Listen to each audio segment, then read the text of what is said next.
Bonjour, c'est Alexandro Clemente. J'espère que vous avez passé d'excellentes vacances d'été et que celles-ci vous ont permis de vous reposer et de passer de bons temps en compagnie de votre famille, vos amis et vos proches et que vous êtes en pleine forme pour aborder cette rentrée. Et qui dit rentrée dit aussi études, n'est-ce pas? C'est pourquoi, pour redémarrer les activités sur ma chaîne YouTube, je vous ai préparé une interview avec M.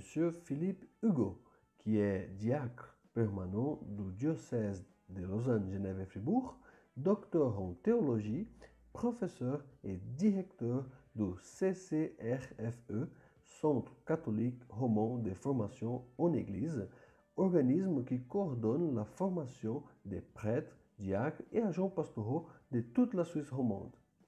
Cette interview vous sera présentée dans un nouveau format, le format des podcasts, disponible à la fois sur YouTube et sur SoundCloud. Du coup, si vous préférez, vous pouvez aller sur ma page dont le lien se trouve dans la description de cette vidéo et télécharger le fichier directement sur votre smartphone ou votre ordinateur. Une très bonne écoute et à très bientôt.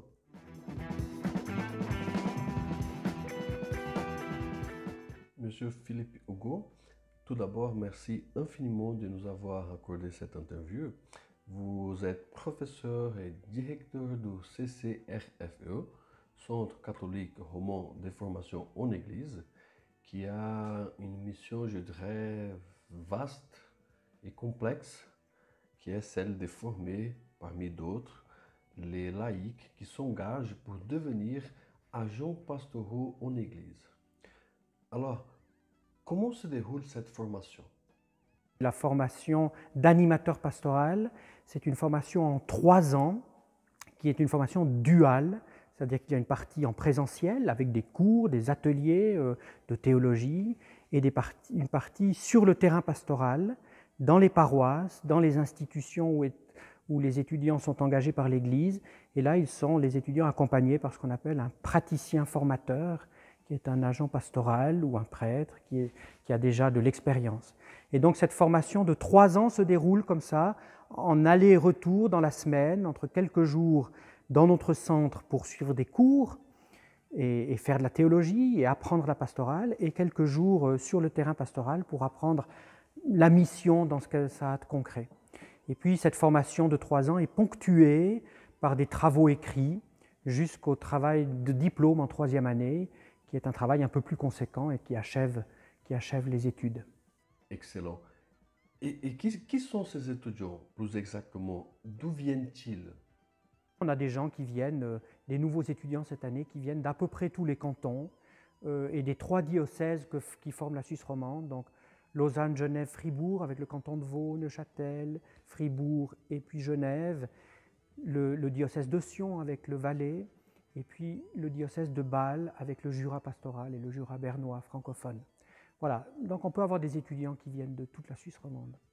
Alors, en fait, la formation des animateurs pastoraux, ce n'est qu'un des 7 parcours de formation en Église proposés par le CCRFE. Du coup, on pourrait se demander quelle est l'importance de la formation pour la vie de l'Église. La formation pour les vies d'Église, on a la chance ici en Suisse d'avoir beaucoup de laïcs en activité pastorale, en mission pastorale. Et donc, travailler à l'avenir, travailler à avoir des nouvelles forces pastorales et à former ces jeunes et moins jeunes qui se mettent au service de l'Église, ça a une grande importance pour l'avenir. Donc la formation, c'est un lieu un peu stratégique dans tous les domaines de la société, mais aussi pour la vie de l'Église. On parie sur l'avenir en formant des jeunes. Cher professeur Philippe Hugo, merci encore pour cette interview. Je profite de cette occasion pour vous souhaiter à vous et à tous les formateurs et étudiants du Centre catholique roman de formation en Église une excellente retraite de rentrée qui aura lieu du 2 au 5 septembre chez les Sœurs de Saint-Maurice à la Pelouse AB. Et pour celles et ceux qui désirent plus de détails sur les formations proposées par le CCRFE, il suffit d'aller sur le site www.ccrfe.ch.